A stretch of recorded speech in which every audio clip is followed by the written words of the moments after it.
5 ஆண்டுகளுக்கு முன்பு கொரோனா தொற்று பரவல் காரணமாக ஊரடங்கு போடப்பட்டது. அப்போது பெரும்பாலான ஐடி ஊழியர்களுக்கு ஒர்க் ஃப்ரம் ஹோம் வீட்டிலிருந்தே வேலை பார்க்கும் ஆப்ஷன் கொடுக்கப்பட்டது. இதற்கு ஊழியர்கள் பழகிக் கொண்டதால் கொரோனா முடிந்தும் கூட பலரும் வீட்டில் இருந்தே இன்றும் வேலை பார்த்து வருகின்றனர். இந்நிலையில்தான் எரிபொருட்கள் தட்டுப்பாட்டால் இந்தியாவின் அண்டை நாடுகள் கடுமையாக பாதிக்கப்பட்டு பல்வேறு கட்டுப்பாடுகளை விதிக்கப்பட்டிருக்கிறது. அமெரிக்கா, இஸ்ரேல், ஈரான் இடையேயான போரால் உலகின் பல்வேறு நாடுகளும் கடும் எரிபொருள் தட்டுப்பாட்டால் பாதிக்கப்பட்டுள்ளன. குறிப்பாக இந்தியாவின் அண்டை நாடுகளான இலங்கை, பாகிஸ்தான், நேபாளம், வங்கதேசம் போன்ற நாடுகள் பாதிப்புகளை சந்தித்து வருகின்றது. அலுவலகங்களுக்கு கட்டாய விடுமுறை, வீட்டில் இருந்து பணி என பல்வேறு கட்டுப்பாடுகள் விதிக்கப்பட்டிருக்கிறது. கடந்த பிப்ரவரி 28ஆம் தேதி ஈரான் மீது அமெரிக்கா, இஸ்ரேல் இணைந்து தாக்குதல்கள் நடத்தி வருகிறது. அமெரிக்க கூட்டுப்படைகளுக்கு இராணுவ தளங்களை வழங்கி உதவி வரும் கத்தார், குவைத், துபாய், அபுதாபி, ஐக்கிய அரபு அமீரகம் உள்ளிட்ட பகுதிகளில் தாக்குதல்கள் நடத்தி வருகிறது.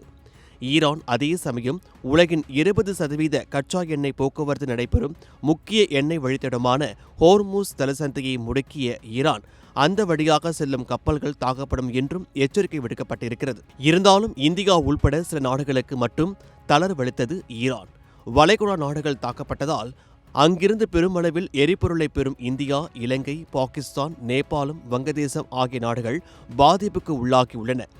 எனினும் இந்தியா ஈரானுடன் சிறந்த நட்புடன் இருப்பதால் இந்திய கப்பல்கள் விடுவிக்கப்பட்டதுடன் எரிபொருள் பிரச்சினை பெரிய அளவில் இல்லாமல் சமாளிக்கப்பட்டு வருகிறது.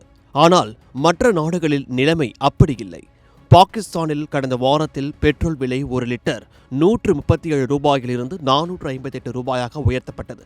இதனையடுத்து மக்கள் போராட்டங்களில் ஈடுபட்டனர். இதனால் உயர்த்தப்பட்ட பெட்ரோல் விலையில் 80 ரூபாயை குறைப்பதாக அந்நாட்டு பிரதமர் ஷபாஸ் ஷெரீப் அறிவித்தார். தற்போது அங்கு பெட்ரோலின் விலை 378 ரூபாயாக உள்ளது. இந்நிலையில் அந்நாட்டு அரசு பல்வேறு கட்டுப்பாடுகளையும் விதித்திருக்கிறது. அரசு அலுவலகங்கள் வாரத்தில் 4 நாட்கள் மட்டுமே செயல்படும் என்றும், பள்ளி கல்லூரிகளுக்கு ஆன்லைனில் வகுப்புகள் நடத்தப்படும் என்றும் அறிவிக்கப்பட்டிருக்கிறது.